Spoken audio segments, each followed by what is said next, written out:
वित्त मंत्री निर्मला सीतारमण 23 जुलाई को पूर्ण बजट पेश करेंगी और ये निर्मला सीतारमण का अब तक का 7वां बजट होगा। इससे पहले उन्होंने 1 फरवरी 2024 को अंतरिम बजट पेश किया था। इस बार बजट से लोगों को काफी उम्मीदें हैं। बजट के पिटारे में क्या क्या हो सकता है, एक रिपोर्ट के माध्यम से समझते हैं।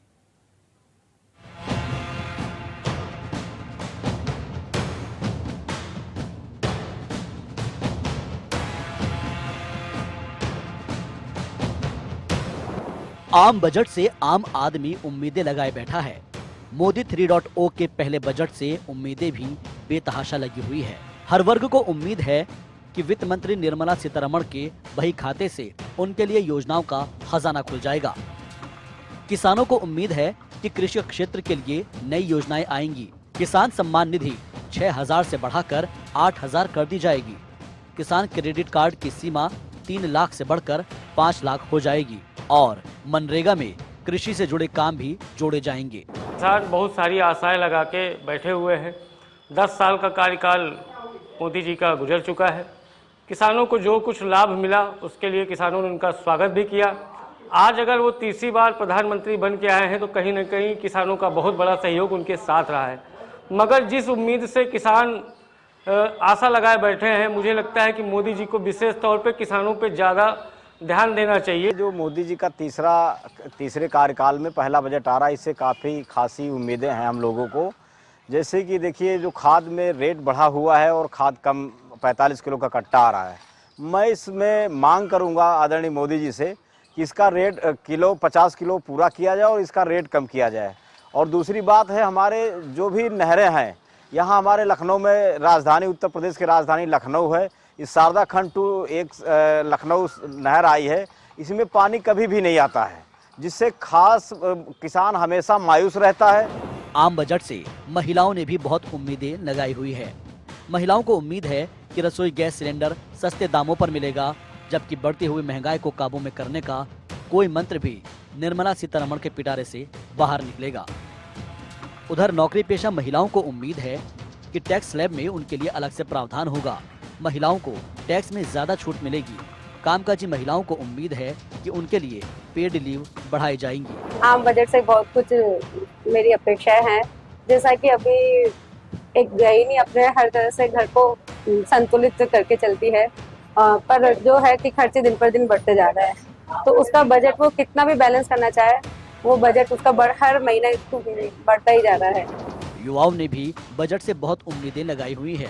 युवाओं को उम्मीद है कि शिक्षा पर खर्च बढ़ेगा, शिक्षा की क्वालिटी बढ़ाने पर फोकस होगा, लेकिन सबसे ज्यादा चिंता है रोजगार की। युवाओं को उम्मीद है कि बजट में रोजगार बढ़ाने का ऐलान किया जाएगा।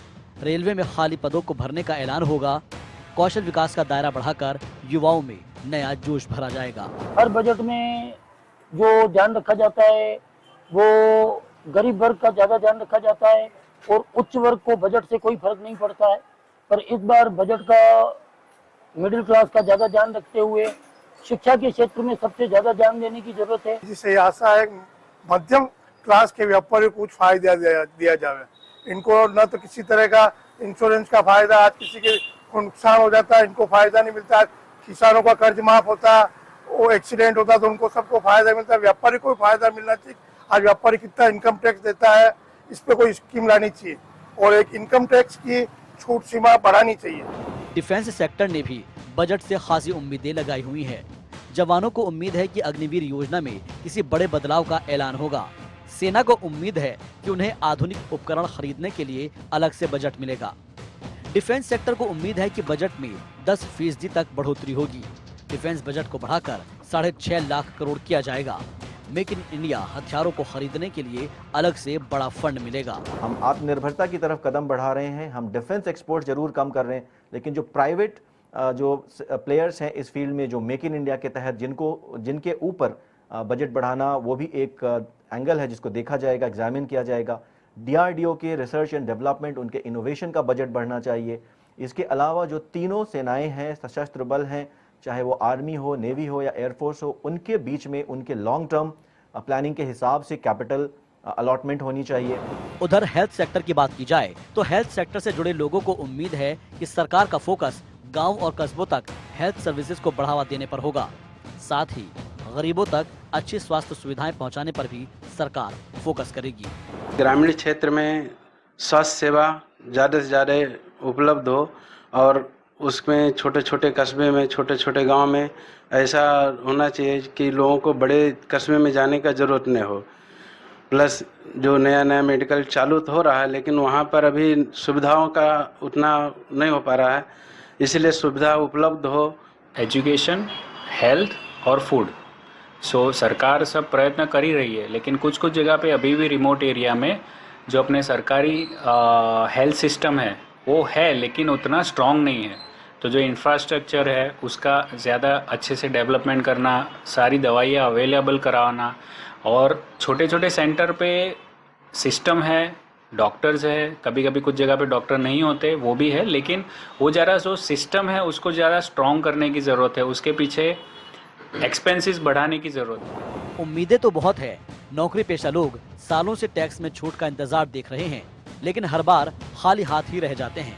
लिहाजा इस बार नौकरी पेशा लोगों को उम्मीद है कि जब लाल बैग खुलेगा तो नौकरी पेशा वाले मिडिल क्लास को थोड़ी राहत जरूर देगा। Bureau report,